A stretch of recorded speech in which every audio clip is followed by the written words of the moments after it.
Já estava chegando por casa. Chego antes de anoitecer, após um dia duro de trabalho. Minha esposa havia ligado algumas horas atrás, me informando que o nosso filho Lucas havia ficado agitado novamente. Independente do mês, todas as sextas-feiras 13 acontece essa agitação inexplicável. Assim que cheguei, meu filho correu e me abraçou falando assustado. O menino vem me pegar. Tais palavras sempre me deixam confuso e pergunto a ele quem é esse menino. Mas ele sempre olha para cima dos meus ombros como se algo estivesse atrás de mim e o observava. Cheguei a ponto de pesquisar sobre esse tipo de comportamento e encontrei algo na internet que mostra que o meu filho busca atenção. E também faz de tudo para ter toda a nossa atenção para si. Mas eu chego tão cansado em casa que por mais que eu tente dar a atenção a ele, sempre sou vencido pelo cansaço e acabo adormecendo.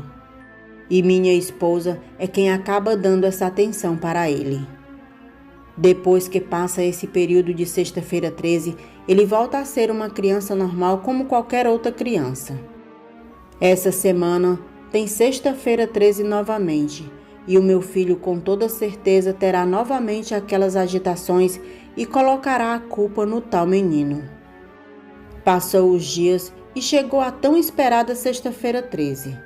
Dito e certo, o meu filho teve novamente a agitação e assim que chego, ele vem correndo me abraçar. Papai, o menino disse que vem me levar hoje. Estou com medo, disse Lucas. Hoje irei dormir com você, meu filho. Esse menino não vai te levar para lugar nenhum. Quando disse isso, vi os olhos dele brilhar de esperança e de alegria. E minha esposa no trabalho, então sobrou para mim. Tomei uma vitamina para ficar um pouco acordado e poder dar toda a atenção que ele tanto queria de mim. Brinquei, dei banho, assistimos desenhos e pude ver que ele não estava agitado. Porém, ele continuava a olhar para os lugares distantes da casa, como o corredor, e encarava algo que eu não podia ver. Enquanto assistimos um desenho de sua preferência, perguntei mais a ele sobre esse menino que ele via. Meu filho, oi pai, quando foi que você passou a ver esse menino? Não lembro, pai, mas ele começou a aparecer há um pouco de tempo. Acho que uns 3 anos. E como ele é? Ele é feio, pai.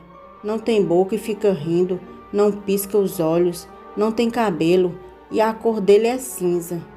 Ele é magrelo e fica me encarando. Dá medo. Ele já se aproximou de você alguma vez? Não, pai. Ele só fica me olhando e diz que vai me levar. Esqueça ele, meu filho, pois ele é fruto da sua imaginação. Ele não existe e você não deve dar atenção para ele, viu? Está bem, eu não vou mais olhar para ele. Continuei assistindo todos os filmes de desenho até que foi ficando tarde e minha esposa chegou do trabalho. Ela nos encontrou na sala deitados no chão. Amor, o que houve? Nada, apenas estou dando atenção para ele. Você deu atenção demais pelo visto. Ele está dormindo. Lucas? Não, amor, não o acorde. O deixe dormir. Irei levar ele para a cama. Tudo bem, eu levo os ursos que estão aqui no chão. Peguei meu filho e coloquei no colo com todo o cuidado do mundo. Catarina pegou os ursos no chão e fomos conversando e andando até chegar ao quarto de Lucas. Amor, disse para minha esposa.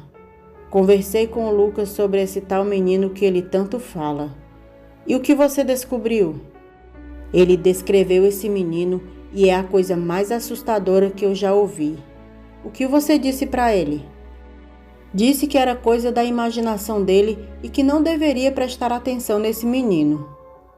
Amor, será que ele não está dizendo a verdade?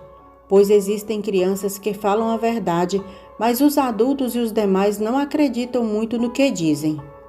Amor, não se preocupe, é a imaginação fértil de uma criança. Está bem, então. Assim que chegamos ao quarto, cuidei de colocar o Lucas na cama e o deixei confortável e o cobri com o edredom. Fiquei mais um pouco no quarto conversando com Catarina e fomos arrumando um pouco o quarto e ligamos a babá eletrônica. Caso ele tenha pesadelos noturnos, poderíamos vir correndo e alcançar ele. Depois de deixar ele, saímos e fomos para o nosso quarto. Tomei um banho e Catarina foi depois.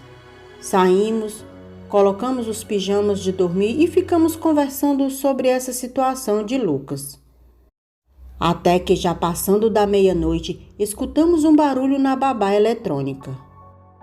Que som foi esse? Perguntou Catarina. Veio do quarto do Lucas, respondi.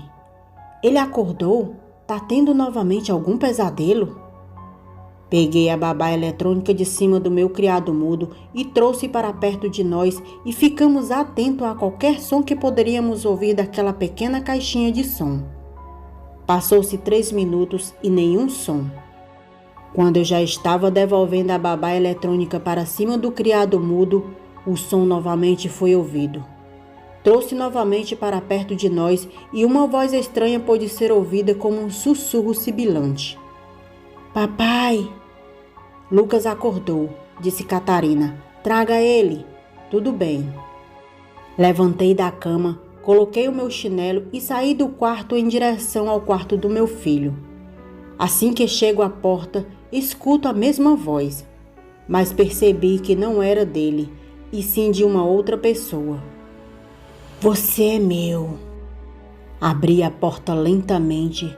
Após girar a maçaneta, vi algo que aterrorizou meus pensamentos, meus sonhos e o meu psicológico.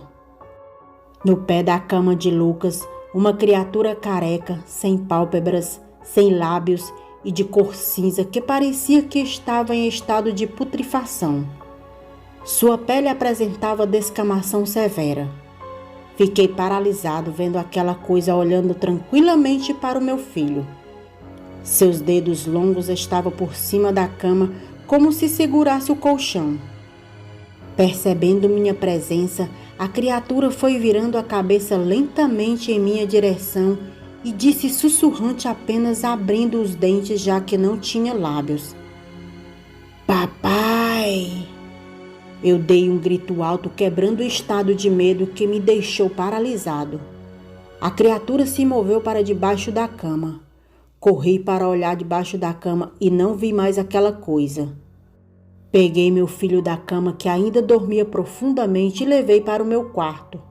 Minha esposa nos encontra na porta do nosso quarto e, desesperada com o grito que dei, e pergunta o que tinha acontecido. Contei tudo o que vi e ela, espantada, apenas diz: vamos embora dessa casa. E em 3 dias nos mudamos. 10 anos depois, Lucas, já com seus 20 anos, não se agitava quando chegava às sexta-feira 13. Perdeu seus pais num acidente de carro e somente ele sobreviveu e então passou a morar com seus avós. No dia do acidente, foi numa sexta-feira 13, às 13h13 da tarde. O carro caiu em uma ribanceira de 20 metros para dentro de um lago. Quando os bombeiros fizeram a busca e encontraram os corpos dentro do carro, foi estranho o estado em que se encontravam. Marido e mulher não tinham as pálpebras e nem os lábios. A polícia iniciou uma investigação. Depois que perceberam que este caso assemelhou-se a de uma criança há tempos atrás na cidade, com as mesmas características de um assassinato. O corpo da criança estava em um círculo de giz branco em uma estrela de 5 pontas. As autoridades acreditam que tenham sido cultos satânicos. Boa noite. Nossos agradecimentos especiais a JJ Santos, autor do conto O 13.